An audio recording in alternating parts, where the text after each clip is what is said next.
Let's talk about the difference between dark and edgy.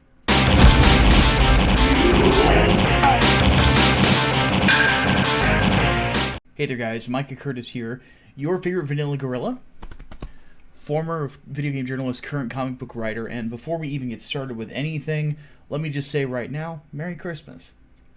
In fact, let me actually just take a second to thank all of you for watching this, for watching my channel and things like that, and for supporting me as long as everyone has.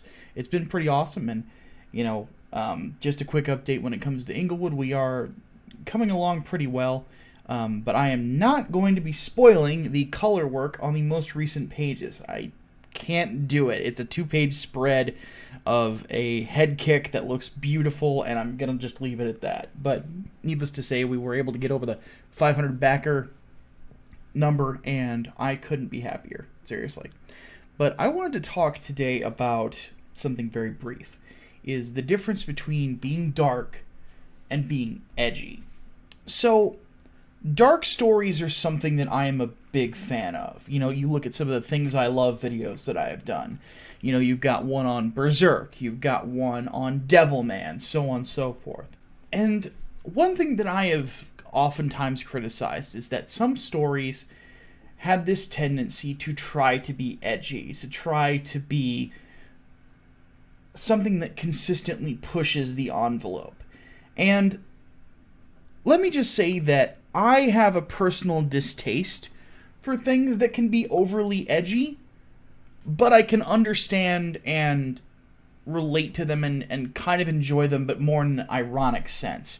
More just enjoying the ridiculousness of it. I don't necessarily think it's the quality of a good story. So, I'm actually in the process of doing two things at once, because I oftentimes multitask. One thing that I am doing on the right-hand side, on my right monitor here, the one that my webcam is mounted on, is writing a future book. I am putting together about 4 or 5 pages today of a script to hand to an artist to see whether or not he likes the concept. And I've already pitched him on it. He's asked some questions, some interesting questions that I wasn't able to properly answer, I don't think. So I'm like, you know what? I'm just going to script the first 4 or 5 pages. I'm going to send it to you. Tell me what you think. But anyway, I'm doing that, and I'm writing actually a dark story, which I have settled on the title of The First Servant, which is about the very first person that Dracula ever turns into a vampire. And I've got that on one screen. The other one, and this is probably going to surprise the fuck out of you, I have Killing Bites. Yeah, I know, it doesn't sound like something I would enjoy.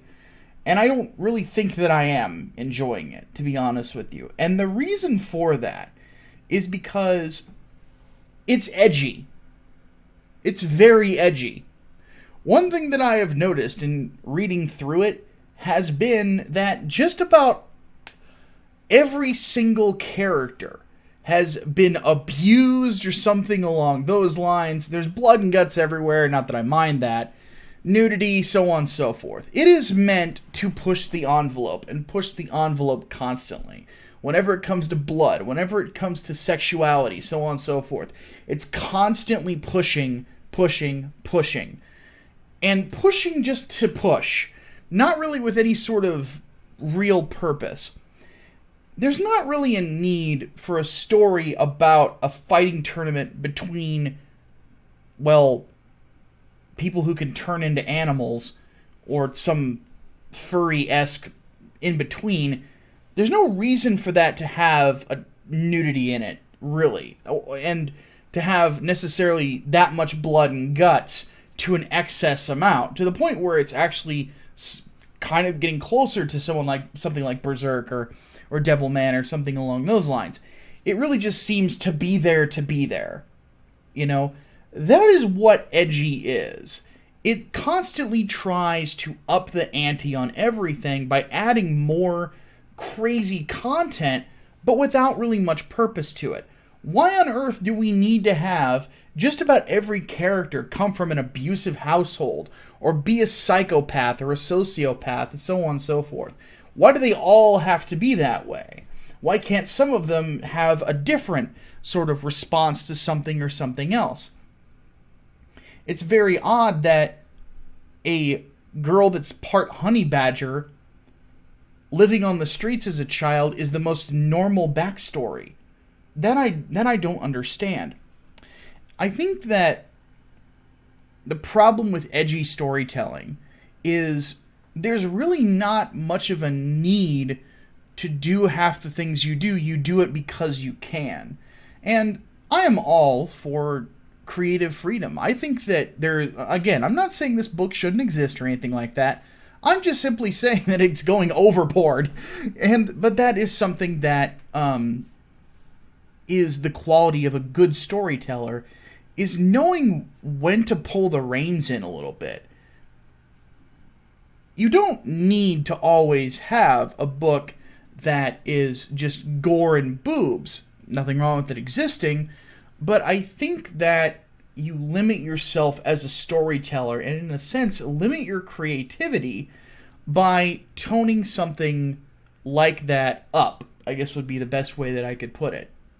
Now, again, I don't have a consensus on whether or not I like this, because this is some weeb trash.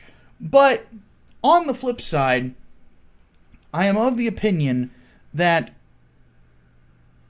I would much rather tell a story that is much more focused, much more dialed in to a specific idea, and then the blood and the guts that come along with that storyline, in this case what I'm writing is a vampire story, are going to be a natural progression. So that's kind of my issue with Edgy, and why I, oddly enough, tend to dislike a lot of anime and manga that come out, is it really feels like they just do that, where everybody's abused, everybody is this, everybody is that, and has all these tragic storylines when you don't really necessarily need that. Sometimes something a little bit more reserved is necessary, But that's just my perspective. And I might have a blind spot here for some of my own favorite franchises, and if you think I do, feel free to say so. But needless to say, that's a question that's been posed to me before that I figured I would take a little bit of time to answer, So, there you go. You got a taste of what I'm going to be writing in the future, and a taste of the fact that whenever it comes to Japanese stuff, sometimes I get a little too curious. Anyway, everybody have a Merry Christmas. My name is Micah Curtis, your favorite vanilla gorilla. I'll see you next time. By the way, before I go, did you know that the whole thing about killing bites is the one with the sharpest fangs wins? Because it's not like I haven't been told that over and over and over and over and over, and we fucking get it already!